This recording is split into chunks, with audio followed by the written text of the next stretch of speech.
एक सेल्स होते हैं हमारे स्किन में मेलानोसाइट, जिनके अंदर एक मेलानिन पिगमेंट होता है। जब उसकी प्रोडक्शन ज्यादा हो जाती है या किसी एक जगह पे ज्यादा प्रोडक्शन हो जाती है तो वो हमारी स्किन पे डार्क ग्रे ब्राउन कलर के पैचेस बन जाते हैं।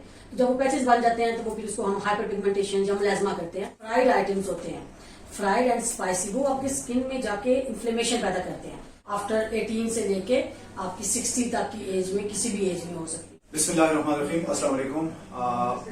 आज जिस शख्सियत के साथ हम आपको मिलवा रहे हैं वो इसलिए उनका ताल्लुक हम सब के साथ है, बल्कि एक जर्मन डॉक्टर के मुताबिक 99% आपका ताल्लुक उस शोबे से है कि जिसके ऊपर आज हम बात करने लगे हैं।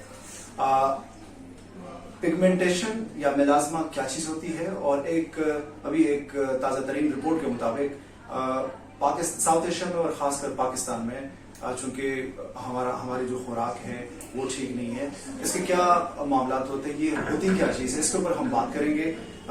बहुत मुश्किल से वक्त मिला है।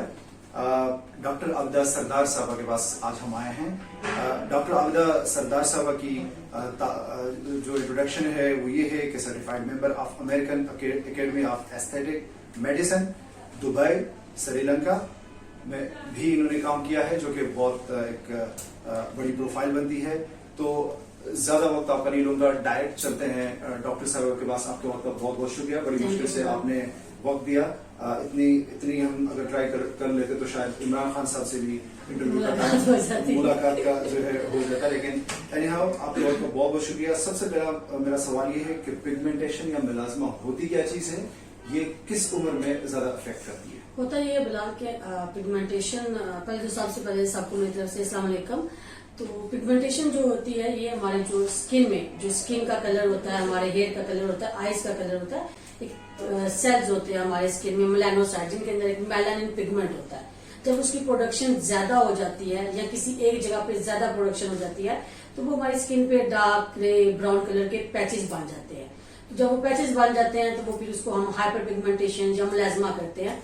इनकी काजेस डिफरेंट है, किसी भी एज में हो सकते हैं, बट जो मेलाज्मा है टिपिकली वो फीमेल्स में ज्यादा होता है। मोस्टली वो फीमेल्स जो कि प्रेग्नेंट होती हैं, हार्मोन्स के इन्फ्लुएंस होता है, ईस्ट्रोजन एंड प्रोजेस्टेरोन ज्यादा होता है, उसकी वजह से स्किन सेंसिटिव हो जाती है, पिगमेंटेशन जो पिगमेंट प्रोड्यूसिंग सेल्स हैं वो ज्यादा हो जाते हैं। दूसरे नंबर पे आ जाता है विटामिन B12 की डेफिशिएंसी हो जाती है, आयरन की डेफिशिएंसी हो सकती है, इसकी वजह से जिंक हो सकता है, vitamin C and vitamin D की भी डेफिशिएंसी की वजह से हो सकता है। और हमारी जो आजकल डेली जो प्रोडक्ट्स हैं उसमें भी मोस्टली फीमेल्स पिगमेंटेशन को ट्रीट करने के लिए पार्लर्स पे, सैलून्स पे, किसी भी जगह पे चली जाती हैं, या किसी से पूछ के कि आपने कौन सी क्रीम यूज की, या टीवी के एडवर्टाइजमेंट्स चल रही होती हैं तो वो बहुत सारी क्रीम्स हैं जिनमें स्टेरॉइड एंड मर्करी का बहुत ज्यादा यूज होता है, जो कि विद इन फ्यू डेज आपकी स्किन को क्लियर कर देती हैं, बट फिर परमानेंटली आपकी स्किन को डैमेज कर देती है। आप मुसलसल ख्वातीन को वार्न कर रही है कि ख्वातीन के लिए बड़ा मसला है। अगर हम सलीस उर्दू में ये बताएं, आपके पिगमेंटेशन चेहरे के ऊपर होता क्या है, यानी आपको झरिया आ जाती है, छाई सी आ जाती है, होता क्या है? होता यह है कि फीमेल्स और मेल्स दोनों को होता है, बट फीमेल्स के क्योंकि हार्मोन्स के कुछ इश्यूज होते हैं तो इस वजह से फीमेल्स ज्यादा अफेक्ट होती हैं, कॉस्मेटिक्स की प्रोडक्ट्स ज्यादा यूज करती हैं तो फीमेल्स ज्यादा अफेक्ट होती हैं। नंबर 1 जो ट्रिगरिंग फैक्टर होता है वो सन एक्सपोजर होता है। जो हमारी स्किन होती है नॉर्मली तो इसमें पिगमेंट प्रोड्यूस हो रहा होता है, लेकिन जब एक जगह पे ज्यादा पैदा हो जाता है तो वो वहां पे क्लम्स बन जाते हैं पिगमेंट सेल्स के, वो आपकी स्किन पे आपको फील होता है जैसे ब्राउन पैचेस होते हैं, ठीक है, ब्राउन ग्रेइश ब्लूइश पैचेस आपके फेस पे होते हैं। जो मेलाज्मा होता है वो टिपिकल मास्क लाइक होता है, जैसे आपके नोज से लेके चीक्स तक बटरफ्लाई जैसी होती है उस तरह का एक बनता है, वो टिपिकल मेलाज्मा होता है। फिर वो थोड़ा वर्स होके फोरहेड पे और लिप्स पे चला जाता है। जबकि जो पिगमेंटेशन सिंपली जो होती है 3 टाइप्स की हाइपर पिगमेंटेशन होती है। एक होती है मेलाज्मा, एक होती है आपकी सोलर से, जैसे सन एक्सपोजर जो एरियाज होते हैं वहां पे तो छोटे छोटे फ्रैकल्स हो जाते हैं, सन स्पॉट्स होते हैं, एज स्पॉट्स होते हैं। तीसरी चीज होती है पोस्ट इन्फ्लेमेटरी हाइपर पिगमेंटेशन, वो किसी भी इंजरी की वजह से हो सकती है, किसी प्रोडक्ट्स की वजह से हो सकती है, कोई भी चीज जिसके ओवर यूज या सन एक्सपोजर की वजह से हो सकती है। आपने ख्वातीन को तो बता दिया, ख्वातीन को इस वजह से इस जो बुनियादी रीजन है तो मेल्स में भी आजकल देखने में आ रहा है, एक रिपोर्ट के मुताबिक मेल्स में भी तकरीबन ख्वातीन के बराबर, खासकर पाकिस्तान के हवाले से अगर हम बात करें, तो मेल्स में किस हवाले से होता है? क्योंकि जो हमारी एशियन स्किन होती है ना, इसमें मेलानिन की प्रोडक्शन बहुत ज्यादा होती है। मेल जो होते हैं वो सन में ज्यादा एक्सपोज होते हैं, मतलब मोस्टली जो मर्द होते हैं उनका घर से बाहर जाना आना, ट्रैवलिंग, वो ज्यादा उनको अवेयरनेस नहीं है कि सन ग्लव यूज करना होता है। सन ग्लव क्योंकि आपकी प्रोटेक्शन होती है, तो वो आपको हर 3 से 4 घंटे के बाद चेंज करना होता है। लेकिन हर बंदे को एक तो अवेयरनेस नहीं है, दूसरा हर बंदा अफोर्ड नहीं कर सकता, और हर कोई डर्माटोलॉजिस्ट के पास गया नहीं है कि उसको फील हो कि वो कहते हैं जी बचपन से हमारी फैमिलीज में तो किसी ने नहीं लगाया।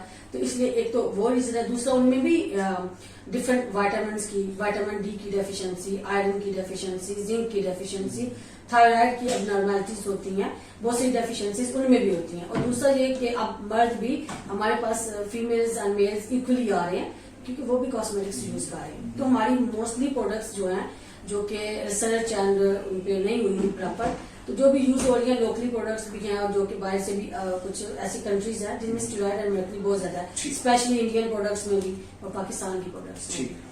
ये किस एज में ज्यादा होती है? उम्र का इसमें कोई है? यंग एज में तो बिल्कुल नहीं होती है, लेकिन यह कि आफ्टर 18 से लेके आपकी 60 तक की एज में, किसी भी एज में हो सकती है। क्योंकि जब आपके हार्मोन्स आते हैं, इन्फ्लुएंस होता है, हार्मोन्स का इन्फ्लुएंस होता है।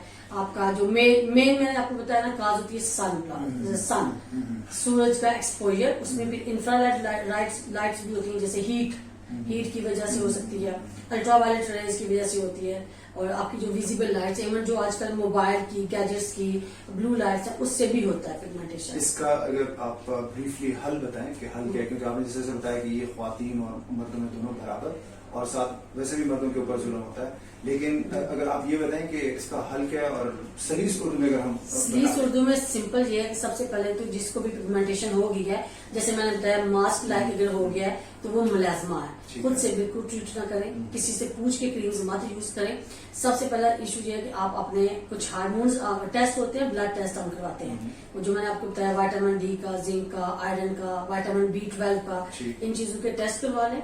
और उसके बाद फिर हम जब डर्माटोलॉजिस्ट के पास आता है, तो वो भी फिर एक लाइट होती है, ब्लैक लाइट, जिसमें स्किन को देखते हैं कि इसकी एपिडर्मल मिलाजमा है, डर्मल है या मिक्स्ड है, फिर उसके मुताबिक ट्रीट करते हैं। क्योंकि एपिडर्मल की जो ट्रीटमेंट है वो बहुत अच्छी हो सकती है, डर्मल की बहुत कम चांसेस होते हैं, होती है बट बहुत मुश्किल है, इसी तरह मिक्स की भी। तो सबसे पहले तो होता है सन ग्लाफ लगाना, sun protection must after every 4 hours.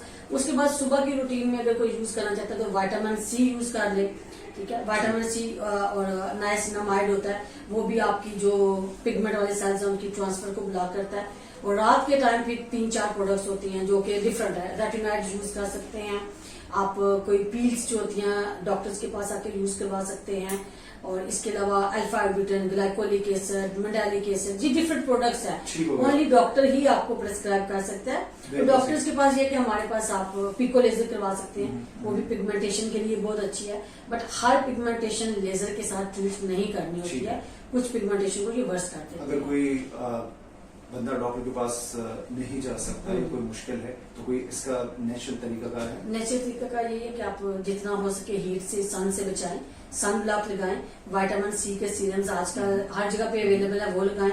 रात के टाइम कोई एक अगर आपकी 25 से अबव एज है तो कोई भी अच्छा सा रेटिनॉइड यूज करें, बहुत थोड़ा, हफ्ते में पहले 3 दफा यूज करें, दिन को बहुत ज्यादा मॉइस्चराइजर लगाएं, हीट से बचें, और वो सारी चीजें जैसे विटामिन C रिच फ्रूट्स खाएं, वेजिटेबल्स खाएं। बल्कि एक चीज जो फ्राइड आइटम्स होते हैं, फ्राइड एंड स्पाइसी, वो आपके स्किन में जाके इन्फ्लेमेशन पैदा करते हैं। जब स्किन सेल्स इन्फ्लेम्ड होते हैं तो वो पिगमेंटेशन आ जाती है। तो आपने एक तो फ्राइड आइटम्स और जो होती है स्पाइसी चीजें अवॉइड करनी होती हैं। दूसरे नंबर पे अल्कोहल, कुछ लोग अल्कोहल भी या अल्कोहल वाले प्रोडक्ट्स वो स्किन को और सेल्स को डिहाइड्रेट कर देते हैं। जब भी डिहाइड्रेशन होती है ना, पिगमेंटेशन वर्स होती है। आपने विंटर में देखा वो लोग की छाइयां ज्यादा विजिबल होती है, स्किन ड्राई हो जाती है। तो दूसरे नंबर पे ये मॉइस्चराइजर, स्किन को जितना हाइड्रेट करें, वाटर इनटेक करें, ऐसी ग्रीन लीवी वेजिटेबल्स जो होती हैं जिंक आयरन से लोडेड वो लें, विटामिन C लें। तो ये सिंपल तरीकों से भी आपका बहुत, लेकिन कंसिस्टेंसी बहुत जरूरी है, एकदम से ये नहीं जाती। बिल्कुल ऐसा ही है। एक सख्त सवाल आपसे बाद में करेंगे, लेकिन उससे पहले अगर थोड़ा सा ब्रीफली ये बता दें कि रंग गोरा करने वाली जो एक मेडिसिन है, और खासकर अगर हम देख ले पाकिस्तान में तो लड़की की नस्बत लड़के आजकल ज्यादा इस चीज के वजह हम बेशक नहीं जाते हैं, लेकिन जो लोग जा रहे हैं इस तरफ उनको आप क्या कहेंगे, आप उनके लिए क्या मैं मैसेज? ये कहूंगी, देखिए रंग गोरा कोई बड़ी चीज नहीं होती है। आपकी स्किन को फ्लॉलेस एंड क्लियर होना चाहिए, आपकी स्किन में ग्लो होना चाहिए, फ्रेशनेस होनी चाहिए। जितनी भी जल्दी क्विक फिक्स है रंग गोरा करने वाली क्रीम, उनमें वो केमिकल है जो कि स्किन को परमानेंटली डैमेज कर देते हैं। स्किन को पहले वो क्लियर करते हैं, कुछ अर्से बाद आपकी स्किन जो है वो थिन होना लग जाती है। आपकी ब्लड वैसेस आपने देखा होगा, कुछ लोग की रेड स्किन होती है, कैपिलरीज विजिबल हो जाती हैं, तो वो फिर आपका परमानेंटली डैमेज हो चुकी होती है। उस स्किन को फिर हम भी बहुत मुश्किल से ट्रीट कर सकते हैं। बिल्कुल सही। तो रंग गोरा करने की बजाय प्लीज अपनी डाइट पे फोकस करें, जिम करें, एक्सरसाइज करें, वाटर इनटेक ज्यादा अच्छा करें, मॉइस्चराइजर यूज करें, सनब्लॉक यूज करें, तो उससे बहुत अच्छा आपका कॉम्प्लेक्शन हो जाता है। आखिर में, जैसे आप इसके भी एक्सपर्ट है, लेजर के नुकसान और फवाद के हवाले से अगर हम बात करें, तो जैसे एक दिन मैं देख रहा था पाकिस्तान एसोसिएशन ऑफ डर्माटोलॉजी का जो है पेट के ऊपर हम बात कर रहे थे किससे, तो बदकिस्मती से ऐसा कोई जिसे कहते हैं एलिजिबिलिटी क्राइटेरिया उनके पास शायद मौजूद होगा। मुझे अगर ये बताएं कि एक बंदे को अगर ये सारे जो सिम्टम्स आपने बताए, ये मामला उनके साथ है, ये मसले मसाइल है, एक बंदा कैसे किसी डॉक्टर का को चूज करे कि जाके फला बंदे के पास में जाऊं, कोई ऐसा कुछ है आप इसका? देखिए, सबसे पहले तो जो भी पेशेंट है आजकल उनमें काफी अवेयरनेस है, जो डॉक्टर तक रीच आउट करते हैं, अपना होमवर्क पूरा करें कि पिगमेंटेशन है, मलेजमा है या क्या है, और डॉक्टर आगे जो चीज कर रहा है फिर उसको भी गूगल कर ले। आजकल तो इतने चीजें हैं कि आप इजीली देख सकते हैं। लेकिन क्वालिफाइड डर्माटोलॉजिस्ट हो और जहाँ एस्थेटिक फिजिशियन भी हो, प्रॉपरली ट्रेंड हो, तो वही आपको बेस्ट बता सकता है कि आपकी पहले तो आप पूछिए कि पिगमेंटेशन है किस टाइप की, किस पे लेजर इफेक्टिव है, किस पे नहीं है। अगर डर्मल पिगमेंटेशन है उस पर हम 10 साल भी लेजर्स करते रहे, पील्स करते रहे, तो आपको कोई फर्क नहीं पड़ता। अगर सुपरफिशियल है तो उस पर लेजर भी इफेक्ट करती है। तो ये डिपेंड करता है कि आपका डॉक्टर उस चीज को पहचाने कि ये चीज है क्या, डिफ्रेंशिएट करना बड़ा जरूरी है। डॉक्टर आबदा, आपका जैसे हमने इंट्रोडक्शन में बता दिया कि इंटरनेशनली एक रिकॉग्नाइज्ड एक डॉक्टर है आप, और जहाँ से आपकी मेंबरशिप है, लेकिन मुझे ये बताएं कि इस चीज को कौन इसका तयन करेगा कि कौन से डॉक्टर के पास जाना चाहिए? बड़ा मुश्किल सवाल है। मेरे ख्याल में आप डॉक्टर्स की क्वालिफिकेशन देख लें, उनके रिव्यूज जरूर देखें, और आप जिस जगह पे भी आते हैं उसका थोड़ा सा होमवर्क कर लें तो सबसे बेस्ट है। क्योंकि मतलब अब यही है कि पेशेंट जब आएगा तो वो आपकी क्वालिफिकेशन तो जरूर पूछेगा। तो आपको क्वालिफाइड प्रॉपरली ट्रेंड होना चाहिए, आपका एक्सपीरियंस बड़ा मैटर करता है। तो आप जो चीजें यूज कर रहे हैं किस सेटअप में है। आजकल तो हमारे पाकिस्तान में मेरा में पीएमसी भी ऐसी चीजें कर रही है जिससे इन सारी चीजों का पता चल जाए। इसके अलावा हेल्थ रेगुलेटरी अथॉरिटी है जो देखते हैं कि प्रॉपरली डॉक्टर्स काम कर रहे हैं या नहीं कर रहे हैं। लेजर टेक्नोलॉजी के नुकसान को थोड़ा सा अगर हम बात करें, लेजर के देखिए हर चीज के फायदे या नुकसान होते हैं। मसला ये होता है कि आपने किस चीज को किस चीज पे यूज करना है। इसी तरीके से ये होता है कि अगर आप किसी ऐसी चीज स्किन पे ट्रीट कर रहे हैं जिसपे उसका कोई, जैसे पिगमेंटेशन है उसमें अगर डर्मल टाइप की पिगमेंटेशन है या कोई ऐसी और इश्यूज है जिसके आप लेजर कर रहे हैं बट लेजर का उस पर कोई इफेक्ट नहीं है, तो वो फिर आपको उसका साइड इफेक्ट होगा कि आपका पिगमेंट कम हो सकता है। कुछ लोग को उसकी फ्रीक्वेंसी सही सेट नहीं करते, तो वो ये हो जाता है कि आपकी जो नॉर्मली जो पिगमेंट होता है वो भी उड़ जाता है, मतलब वो व्हाइट आपकी स्किन हो जाती है, नॉर्मल स्किन का कलर नहीं रहता है। तो ये डिपेंड करता है कि आपका जो डॉक्टर है उसको पता हो कि आपने कितनी फ्रीक्वेंसी पे लेजर यूज करनी है और किस पेशेंट पे यूज करनी है। तो हर चीज के फायदे या नुकसान होते हैं। मसला ये होता है कि आपने एक एक्सपीरियंस एंड स्किल्ड पर्सन ढूंढना होता है जो आपको चूज करे। डॉक्टर आबदा, आपको बहुत बहुत शुक्रिया। Thank you so much Bilal ji. जैसे आपने देखा डॉक्टर साहब ने से काफी डिटेल में हमने बात की कि पिगमेंटेशन और मिलाजमा जो है इसका जो इश्यूज है वो सबसे पहले तो आपको इस चीज का तयन करना है कि है क्या। इसमें डिफरेंस डॉक्टर साहब ने बड़ी डिटेल से बताई है, तफसील आपके साथ हमने शेयर की है। आपके फीडबैक का हमें इंतजार रहेगा, और अगर डॉक्टर आबदा सरदार से किसी ने राब्ता करना है तो वो डिटेल्स आपके साथ हम शेयर कर सकते हैं। Thank you so much Bilal.